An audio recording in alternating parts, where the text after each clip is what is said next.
Welcome to Bottom Line with Roni and Byron. And we are here today with our Getting to Know segment, getting to know the candidate, that is. And today we have Cephas Granberry, who is a candidate for the Jackson County School Board member, District 1. Welcome to the show, Cephas. Hi, thank you. Thank you.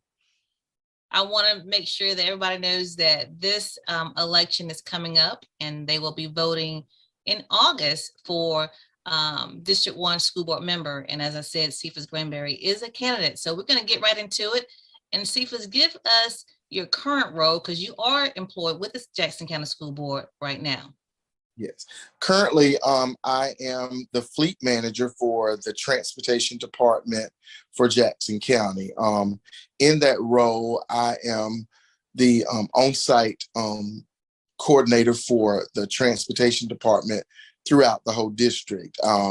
We make sure the routes are covered. We do the routing of the buses and actually assigns the stops and making sure that the buses are kept up as far as that. So I'm in charge of the day-to-day operations at the transportation department there in Marianna, or here in Marianna, but we service all schools through this department. Mm-hmm. Okay, so better known as the bus barn, right? That's what we call it. Yeah, the bus barn. All right, so how long have you been in that role? This is my third year in this particular role. I came here in the 2018-19 school year. Mm-hmm. Okay, and tell us about, I know we've had you in other roles serving the students here. Tell us about those. Okay. I've been in so many different roles in the school district. I started in 1993, started as a bus driver, and I did that several years, and then I transferred into the schools and became a paraprofessional and paraprofessional / bus driver for the Sunland School. And while I was there at Sunland, I then promoted to the data entry operator.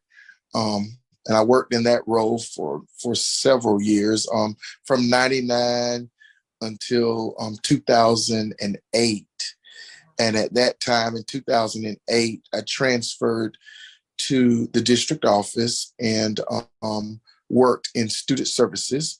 And while in that role, I also served as the district volunteer coordinator, the public relations coordinator for the district, as well as I did the news and views for the school district up under Mr. Benton's first administration.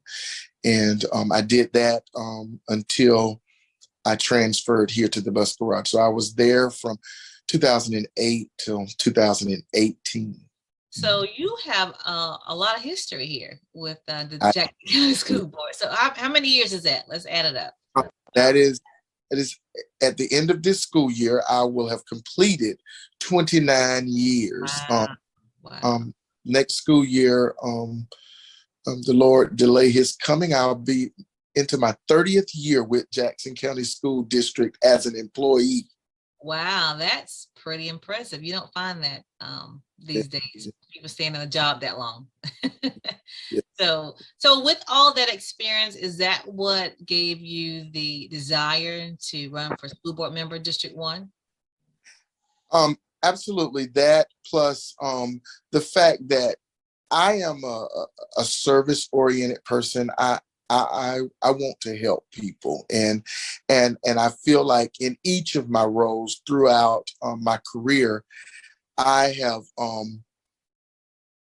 continued to assist people in their educational desires of the students, the parents, fellow employees, the administration. I've worked hand in hand with all facets of the school district, and I've been even working with the board members and the superintendent. The only thing that I had not done is sat on the other side of the table, and worked long with helping make the policies and procedures for the school district. Now, I've presented before the school board as on several different occasions. However, as far as sitting there and representing the community and the stakeholders as a board member, I have not done. And I feel like that I have a lot to offer. I can bring a different perspective and help move Jackson County in an upward fashion. We're a true district that has developed and put out some great doctors and lawyers and teachers and all facets of society, and I want to continue that. I'm nearing the end of my career, but I'm no way trying to stop working. I'm gonna work till I die. So you just keep it going, huh? So let me ask this: being that you have all this experience and you've been around, for a long time in the school district, what would you say is the most needed area at this point in 2022? One of the most areas that I feel like we need to make sure that we don't forget is education is very important, but on top of that is forming a good all-round citizen is just as important. A respectful, knowledgeable, and productive citizen into this society is important to me. You can get all the education you want, but if you don't know how to treat people, if you don't know how to respond to situations in a positive way, and if you don't also know how to speak up for yourselves and stand up for yourself and know what you're talking about, then I feel like then you are being shortchanged. Right. I think it's very important that when our students leave our system, they are ready to face what this society has, this world has. We need to equip them all the way, make them well-rounded, So how do you propose that translates into the classroom of getting them equipped for the world? To getting them equipped for the world is real life situations. Letting them know that what they're coming up against, letting them experience, taking them out into the workforce, just educating them on how to do some of the simple stuff. We have a lot of children, students now that they don't know what it is to, when you tell them to sign their name. That it bothers me when a person, when you ask a student to sign their name and they print it. Well, that's because they took cursive writing out of the school. I mean, and I teach that, yeah. However, yes, they did take that out, and but just because it was all taken out at the state level doesn't mean that it's not needed when it comes to real life situations. Right.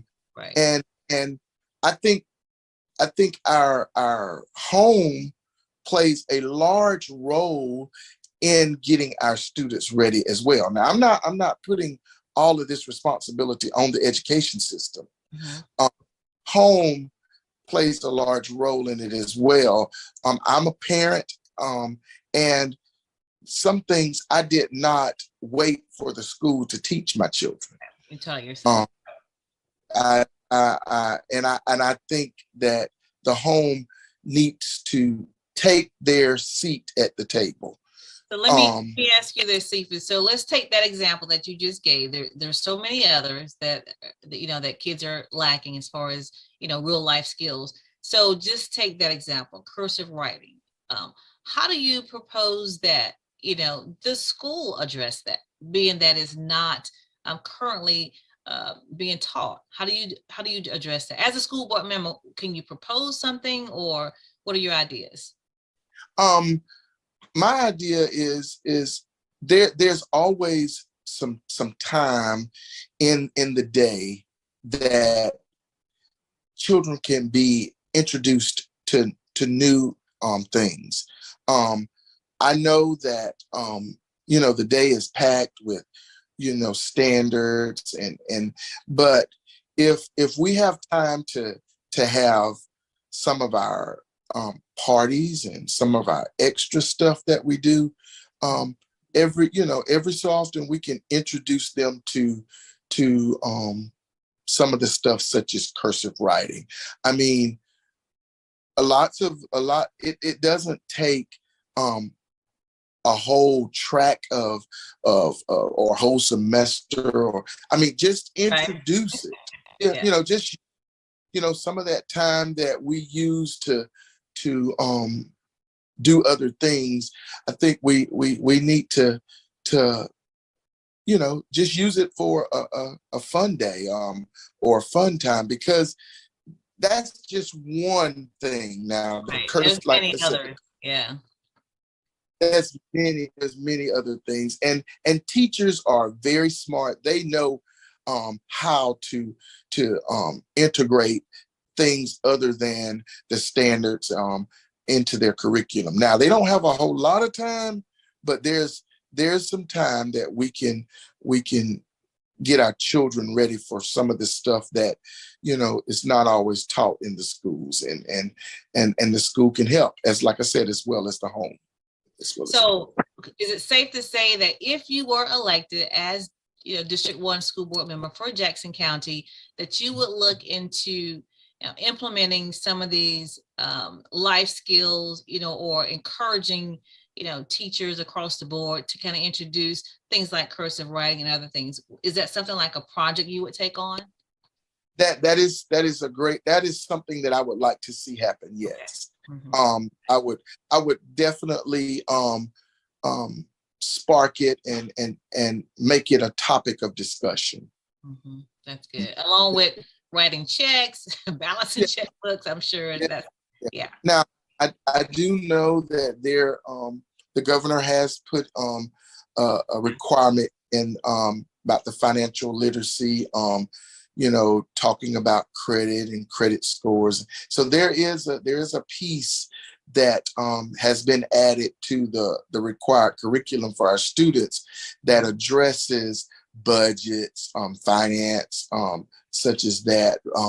But even that, I think we as a local government, as a local school district, we've got to go above and beyond and do what we can to make our people More, ready, yeah, make more them equipped. Yeah.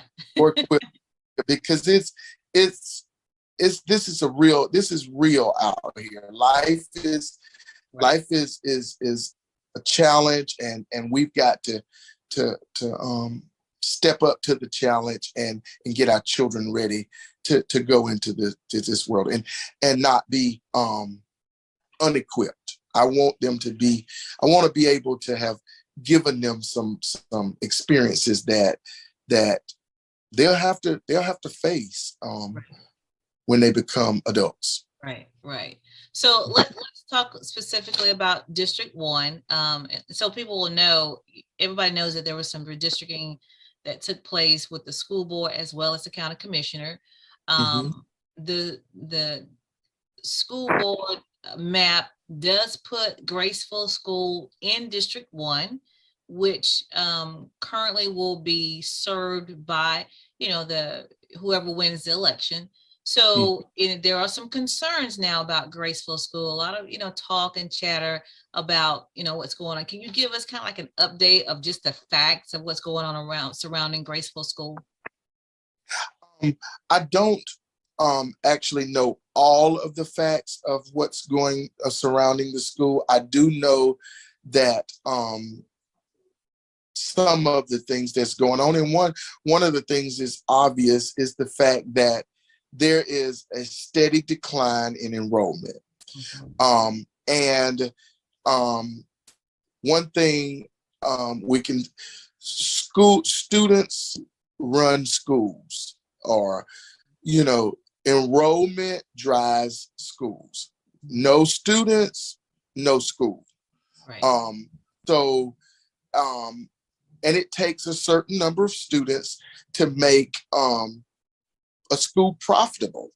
I mean, if you don't have enough students to generate the funds to operate the school, then it does cause for some actions to be taken to protect the interest of the school district. I mean, it's a business, and it has to be self-sustaining. And if the students leave, then the school is not profitable, or it's not breaking even, I guess is what really what you wanted. So it costs more money to keep it open than it does to close it. Right. So from the little information that I have, that's one of the concerns right now that's going on in District 1 is the survivorship of the Graceville school. So what we do know now that it will be open for 2022, 2023. We know that. So there was a lot of talk, but the Graceville school will remain open for next year. Absolutely. The school will be functioning for the 2022-2023 school year.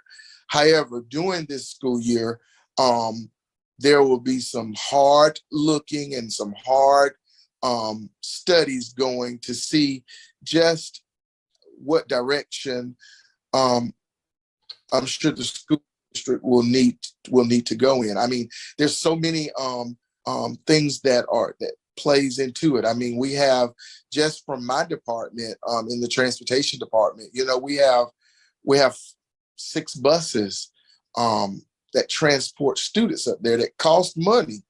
And wait, that transport students to Graceville? Yes. I mean, the Graceville buses have to run the routes to take the students to the school. And it's a total of 6. I was just kind of just wondering about the number. So, okay. Yes, 6 buses. And that is, we don't need those buses running up and down the road if there's no students on. Right. So would you guys combine some of those buses for next year? Have been talks about that? That is something we'll be looking at this summer, to see how we can, make sure. Actually, what we want to do is we want to keep them, fill them up. Yeah, ideally, yeah. That's what we want, but yeah. But definitely be looking at whether we will combine some routes, eliminate some, and still serve our students in the best way possible. So let me ask you this: as a candidate for school board member District 1 for Jackson County, most people know that a lot of kids are going to other schools, namely Poplar Springs. Some are going to Chipley, in that area.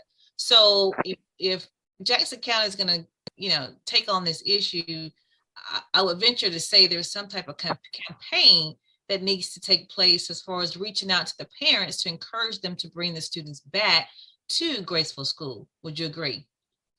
I do agree, and I think that is in the making. There is a town hall meeting scheduled for May 24th. There at the school.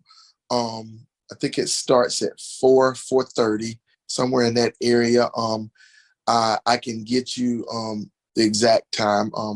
But that is exactly what it is. It's a meeting, so that the the the cards can be laid on the table. You know, what we're wanting to do is we want to save the school.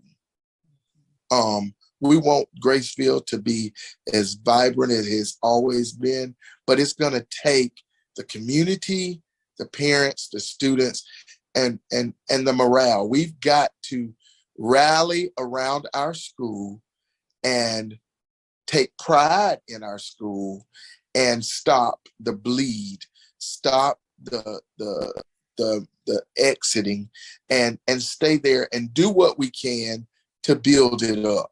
Okay. We don't need a negative energy. We need positive energy. We need togetherness. We need unity. Because the common goal is to save the school. I mean, I was educated in a community school, and my community school was a candidate of the same thing. Grand Ridge. I went to Grand Ridge from kindergarten through 12th grade, and the high school, it, because of the enrollment and the cost for running it, there was an elimination of the high school at Grand Ridge, and that was devastating. Yeah, It was, sure. and I don't want to see that happen to Grace. Graceful has so much history. I mean, so many, you know, yes, so much history. people, yeah, good people have come out, out of Graceville, and it's a school where a lot of people take pride in for years. I mean, I know just from a little girl, being from Jacob, half of us went to Cottondale, but half of us went to Graceville, so it was split. And so it was always kind of like a rivalry between Cottondale and Graceville. But It was a good. yeah, it was a good rivalry. Yeah, good rivalry. So it was like, we all still kind of mingled together because we are in the same area on that side of the county, attending different functions, whether it games or whatever it was. So we had a relationship. So yeah, it would be hard to see anything, come of Graceville that's not positive. Yes. Yes, and I don't even want to think about having to make a decision to discontinue it or to restructure it or downsize it, but and that's why I want to go to work right now. Right now, yeah. Right, right. Well, good. So we clear. I want to make sure we're clear. Graceville School will remain open for 2022-2023 school year. So Cephas, let's just talk about this as we're closing. You're a candidate, and obviously a viable candidate for this position, and we wanted to just kind of let you just give us a moment to tell the audience why should you be the next school board member for District 1? I think with my experience, my love for Jackson County, the fact that I am completely Jackson County grown, educated, employed. I mean, that's all I know is Jackson County. And my love for the positive outcomes for this district. I feel like I am the best and the only candidate that can occupy this seat on the board to help thrust Jackson County in the positive direction upward, to move us into the next decade of doctors and lawyers and good old plumbers and electricians and just good, viable citizens. One thing about it is ingrained in me is that in Jackson County, we are building a better community. And I would love to be a part or continue to be a part of that force or that team that is building this great community called Jackson County. Because regardless to what people may say, Jackson County is second to none. It is the best. And I want to help continue to make it the best. Awesome. Awesome. Well, thank you for joining us here on Bottom Line with Roni and Byron. Viewers, you've heard it here. Getting to know the candidate. The candidate today was Cephas Granberry. He's running for a District 1 school board member for Jackson County. Look for his name on the ballot in the fall. Again, thank you for watching. Thank you.